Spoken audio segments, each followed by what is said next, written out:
जय जय श्री राधे कृष्ण मित्रों, हर हर महादेव। आज पितृपक्ष का चतुर्थ दिवस है। आज हमारे पितृजन सभी जो धरती पर आए हैं, इन्हें प्रसन्न करने के लिए हम गौ की सेवा कर रहे हैं।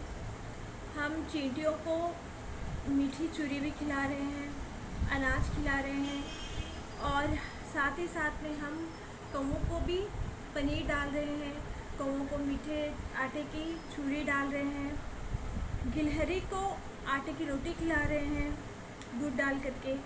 साथ ही साथ में आज हमने एक महादिव्य उपाय कर लेना है, जिससे जो हमारे पितृजन है वो बहुत ज़्यादा प्रसन्न होंगे और उनका भरपूर आशीर्वाद हमें मिलेगा।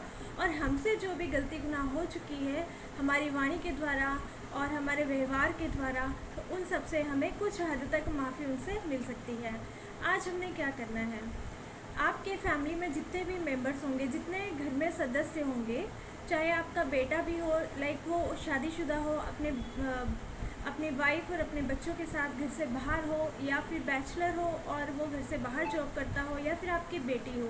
अगर बेटी की शादी हो गई हो तो बेटी को आपने इंक्लूड नहीं करना है, लेकिन अगर वो बैचलर है, शादीशुदा नहीं है, तो वो घर की सदस्य उस वक्त मानी जाएगी जब आप ये रेमेडी करेंगे। जितने आपके घर के सदस्य हैं, फॉर एग्ज़ाम्पल अगर आपके घर में 7 जन हैं, तो आपने सात जो दुआ घास होती है, जो हम गणपति महाराज जी पर चढ़ाते हैं, भोले बाबा जी पर भी अर्पित करते हैं, पाठ पूजा में हम व्यवहार में लेकर के आते हैं, आपके घर के किसी भी आसपास की पार्क से आपको वो दुबा घास मिल जाएगी।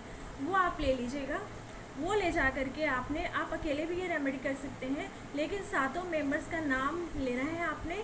दुबा घास उनको छुआने की ज़रूरत नहीं है, सिर्फ उनका नाम ही काफ़ी है और आपके मन में ये विचार ही काफ़ी है कि हे पितृगण जी, हे पितृ महाराज जी, हे हमारे पितरों, हमसे जो भी गलती हुई हो, जैसी भी हुई हो, आप हमारे परिवार को क्षमा प्रदान कीजिए और आशीर्वाद दीजिए।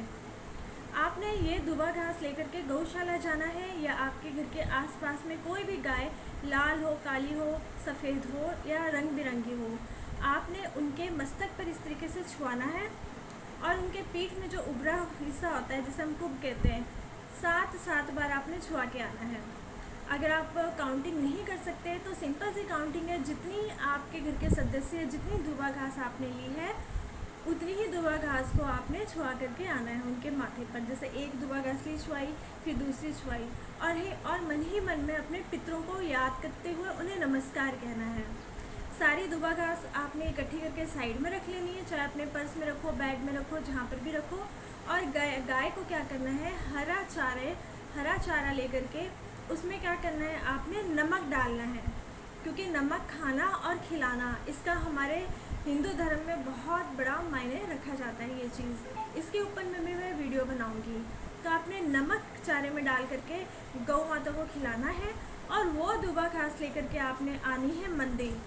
किसी भी गणपति महाराज जी की मूर्ति हो, चाहे फ़ोटो हो, उनके वो जो उनसे दुबा घास होगी उसको अपने हृदय में आपने लगाना है, ठीक है। हृदय में लगा करके, माथे में छुआ करके उनके समीप आपने रख देनी है और उनसे ये कहना है, अब ये कार्य आपका है प्रभु, आप संभालिए और इसे संपन्न करवाइए। क्योंकि आजकल मित्रों सभी के घर पे पितृदोष चल ही रहा है। कोई भी घर गृहस्थी ऐसी नहीं है जहाँ पर पितृदोष ना हो, क्योंकि हमसे या हमारे आगे की मतलब कि हमारे माता पिता से या फिर उनसे आगे भी किसी न किसी से कुछ ना कुछ तो भूल चूक होती ही है।